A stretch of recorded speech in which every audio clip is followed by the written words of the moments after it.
আসসালামু আলাইকুম ওয়া রাহমাতুল্লাহি ওয়া বারাকাতুহু। মুমিন 5310 প্রেজেন্টে সহজ উপায়ে কোরআন শিক্ষার আয়াত শিখে একটি করে সূরা ইয়াসিনের আয়াত নম্বর 82তে আপনাদের সকলকে সুস্বাগতম জানাচ্ছি। আমি মোহাম্মদ মুমিনুল ইসলাম নুরি। আজকের এই পর্বে আমরা সূরা ইয়াসিনের আয়াত নম্বর 82 সহি শুদ্ধভাবে শিখব। চলুন, আমাদের সেগমেন্টগুলো খুব সুন্দর করে সাজানো হয়েছে। প্রথমত আমরা হরফগুলোকে চিহ্নিত করি, দ্বিতীয়ত হরকত বানান উচ্চারণ, তৃতীয়ত এক একটি করে হরফ উচ্চারণ, চতুর্থত কয়েকটি করে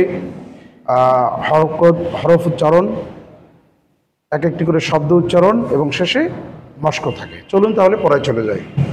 প্রথমে যে বর্ণগুলো আছে সেটা হচ্ছে প্রথম বর্ণ আলিফ, নুন, মিম, আলিফ, আলিফ, মিম, র, হা, আলিফ, লাম, আলিফ, আলিফ, র, আলিফ, দাল, শিন, ইয়া, হামজা, আলিফ, আলিফ, নুন, ইয়া,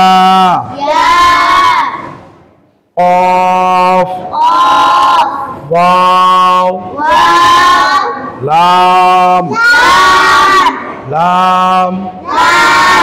হা, কাফ, নুন, ফা,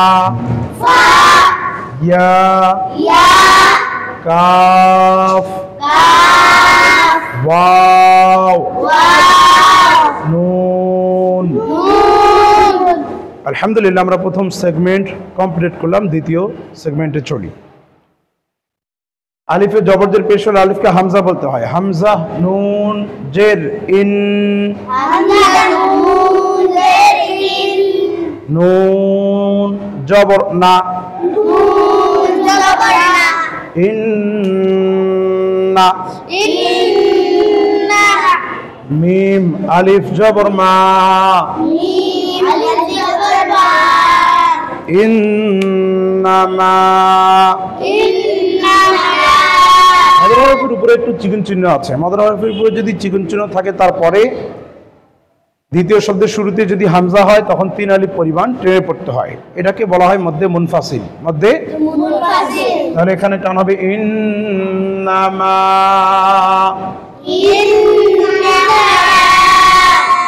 হামজা, মিম, জবর, আম, র, পেশ, রু, আম, রু, হা, উল্টা পেশ, হু, খারা জবর অথবা খারাজের অথবা উল্টা পেশ হলে 1 আলিফ পরিমাণ টেনে পড়তে হয়। এজন্য হবে আম, রুহু। হামজা, জের, ই, রাল, আলিফ জবর রা, ইযা, হামজা জবর আ, রা, আলিফ জবর রা, আর, দাল জবর দা, আরাদা, শিন, ইয়া জবর শাই, হামজা 2 জবর আন, শাই আন, হামজা, নুন, ইয়া জবর আই, ইয়া জবর ইয়া, আইয়া, কফ, ওয়াও, পেশ, উ,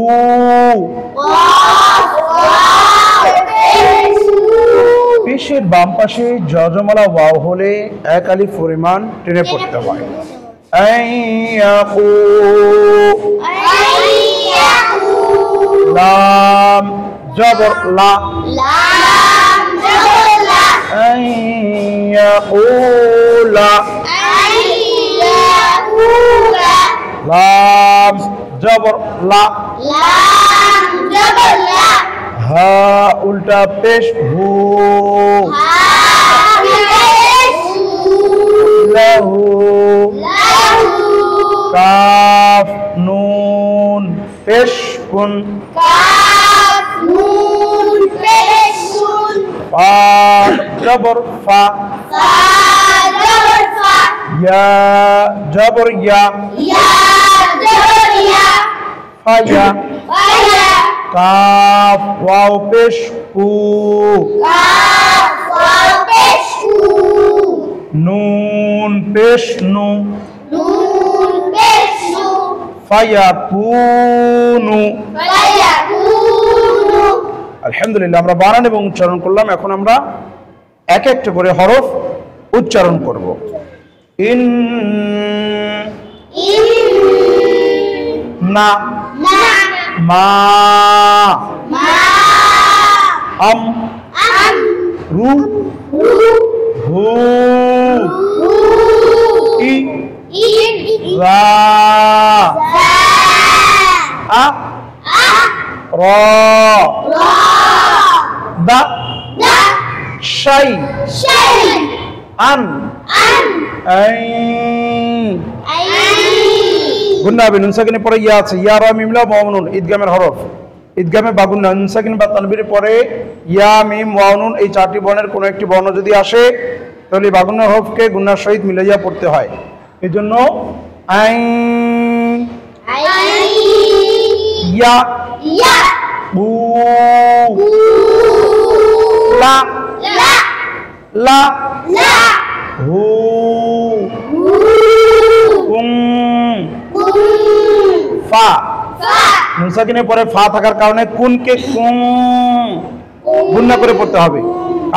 কারণ নুন সাকিন বা তানবিনের পরে যদি ইকফার 15 হরফের কোনো একটি হরফ আসে, তা ফা জিম দাল জাল জা সিন শিন সাদ দাদ তা যা ফা কফ এবং কাফ, এই 15টি হরফের কোনো একটি হরফ যদি আসে তাহলে এই নুন সাকিন বা তানবিনকে নাকের ভিতর লুকায় গুন্না করে পড়তে হবে।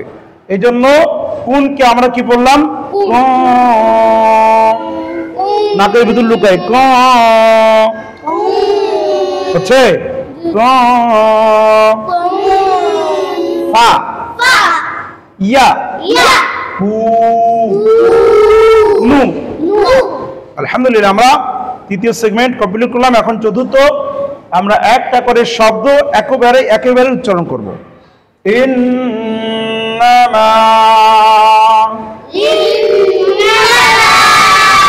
আমরুহু ইযা আরাদা শাইআন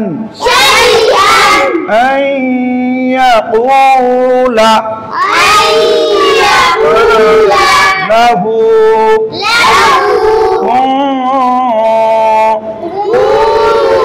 ফায়াকুনু। শব্দের শেষে যে বর্ণটা হবে সেই বর্ণে যদি এক জবর এক জের এক পেশ থাকে তবু সেখানে সাকিন করে দিতে হবে। কি করে দিতে হবে? তো সাকিন করে দিলে তখন হবে ফায়াকুনু কে পড়তে হবে ফায়াকুন, এবং 3 আলিফ পরিমাণ টেনে পড়তে হবে। তাহলে আলহামদুলিল্লাহ, আমরা চতুর্থ সেগমেন্ট কমপ্লিট করলাম। এখন পঞ্চম, আমরা কয়েকটা করে শব্দ একসাথে পড়ার চেষ্টা করব। কেমন? একই সাথে একই সুরে উচ্চ আওয়াজে পড়ার চেষ্টা করতে হবে। ইন্নামা আমরুহু ইযা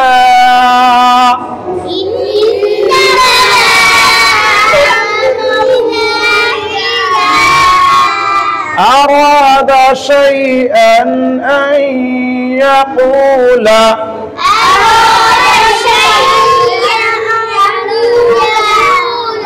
أراد شيئا أن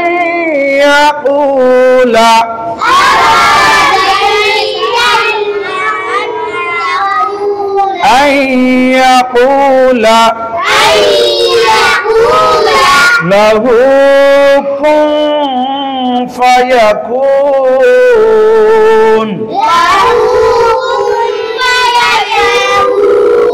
আরো একটু বেশি চেষ্টা করব আমরা, কেমন? ইন্নামা আমরুহু ইযা আরাদা শাইআ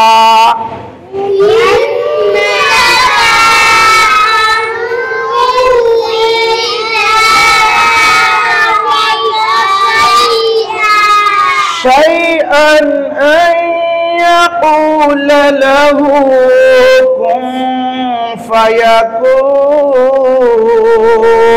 شيئا أن يقول له كن فيكون إنما أمره إذا أراد شيئا أن يقول له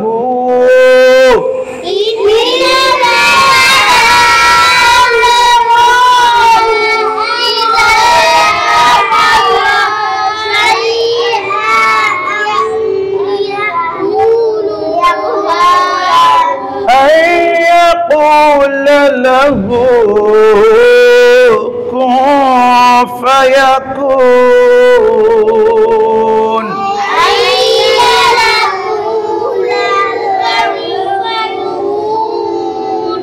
আলহামদুলিল্লাহ। আমি যে পদ্ধতিতে আপনাদেরকে পড়ানোর চেষ্টা করলাম আপনারা এটা প্র্যাকটিস করবেন।